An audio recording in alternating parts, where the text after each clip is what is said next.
Yo, what is up guys? Delboy here, aka Blue Collar Sports TV. Hopefully you guys are doing well. If you're new here, smash that like, hit subscribe, all of that good stuff. So, this weekend, under the radar, Naoya Inoue went about his business, once again defending his undisputed super bantamweight crown, in doing so defeating Murodjon Akhmadaliev by a 12-round unanimous decision, in a fight in which I felt he won every single round. Of course, Inoue is one of the other contenders for a top spot on the pound-for-pound list. Basically, boxing right now can really be separated by the top 3 pound-for-pound, which is universally more or less recognised as Crawford, Usyk and Inoue, whatever order you want to put them in. They seem to be pretty far head and shoulders above everyone else. But yeah, Inoue this weekend went under the radar for obvious reasons. The Canelo-Crawford fight was a big deal on Netflix. A lot of people had access to it. Highly hyped fight. And also, in combination with that, Top Rank in the USA don't even have a TV deal. The Inoue fight, wasn't shown on US TV and it wasn't shown on UK TV. So yeah, there was less of an audience for it in the West, unfortunately, but what we saw was a really, really good display by Naoya Inoue, and as far as I was concerned going in, I felt MJ Akhmadaliev was the most dangerous challenger for Inoue at super bantamweight due to his attributes, southpaw who can punch.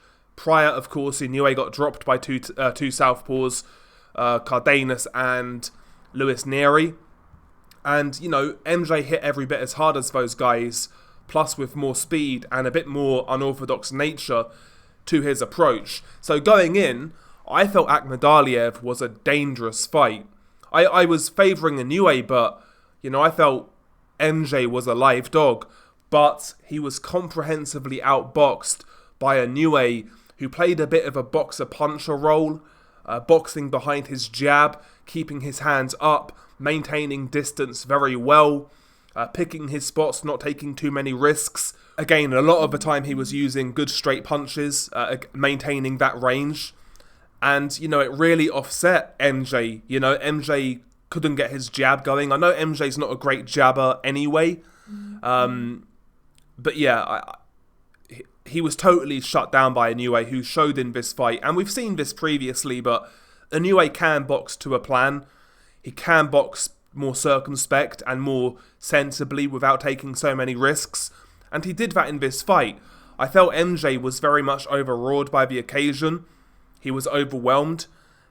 I think the power of Inoue probably made MJ second guess himself. He wasn't going to go in with those sort of lead hooks or the lead uppercuts, those flurries that he does, those explosive flurries, because he could walk into something big,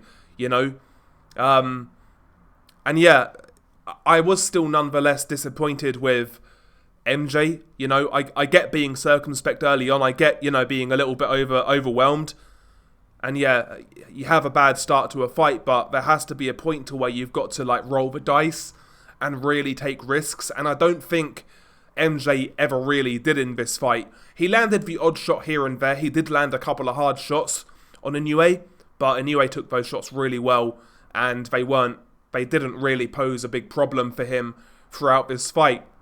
But yeah, this was just a good ABC performance by Inoue. Got the fundamentals down pat, boxed well, and totally outclassed Akhmadaliev.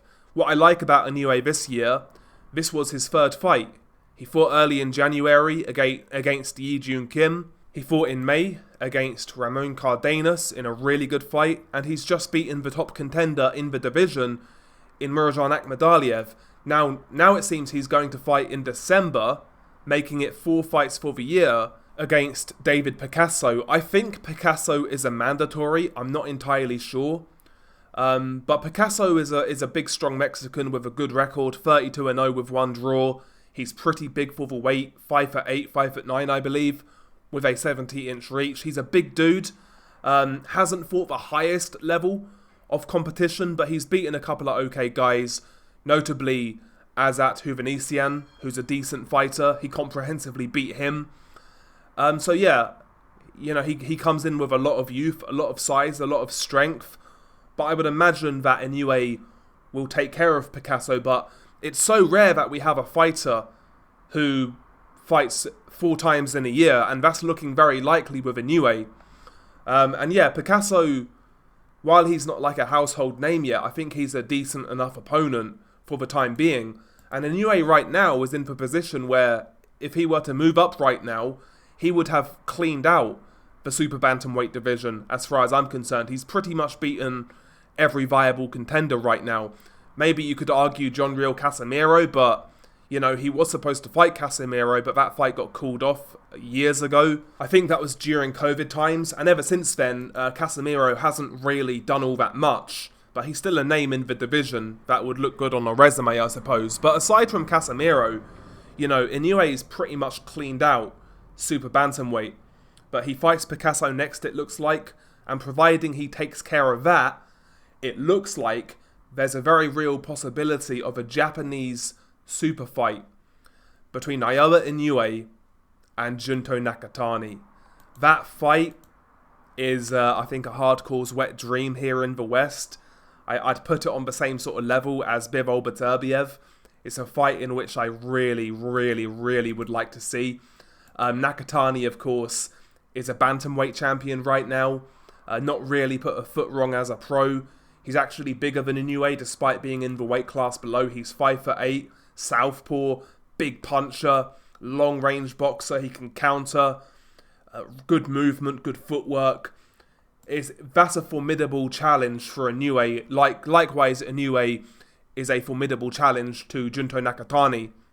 But that's a Japanese super fight. That's a Japanese super fight. And if Inoue beats, you know, Picasso in his next fight, and then following up he fights Nakatani, bro, that gets me excited. That gets me excited. I really appreciate that Inoue's fought 4 times this year, or is looking like he's going to fight 4 times this year. And the potential of a Nakatani fight just has me so excited. And should he get through that, Inoue has said himself that, you know, his natural topping out point would be featherweight. And at featherweight, listen man, there's some good fights for him there as well. We have our very own Nick Ball from the UK, very exciting fighter. That would be fireworks. But the challenge for me at featherweight would be with the Mexican Rafael Espinoza, who I think is a very good fighter. Plus he's massive. He's like 6 foot at featherweight. And he's got power. He's technically astute. Bro, Inoue's next 12, 18 months looks very exciting. Looks very exciting. So yeah, listen, haven't spoken too much about the MJ fight. It was a really good performance by Inoue, a different sort of performance for him, I would say. But he showed that he's got wrinkles to his game. I think those who have watched him for years realised that anyway, but, you know, there is still this narrative that Inoue is just this freakish puncher, and that's really it. But he's got a hell of a lot of skills, a lot of athletic ability as well, great balance, the best punch technique in boxing, in my opinion. Good jab, you know, he can do a bit of everything, Inoue. That's why he's so effective. And when you combine that with the power, that's what makes him formidable. But it's those baser fundamentals that has gotten him so far. And yeah, he's just a joy to watch. You know, he really is. One of those fighters you need to really enjoy while he's here. One of the best guys I've seen in the lower weights since I've been watching boxing. Maybe even the best. I don't know. But ultimately, listen, great performance against MJ. Thoroughly enjoyed it. Good boxing display. And like I said, the next 12 to 18 months are shaping up to be very exciting when it comes to the career of Naoya Inoue. Share your thoughts below. Beanie Guy Del Boy. Peace.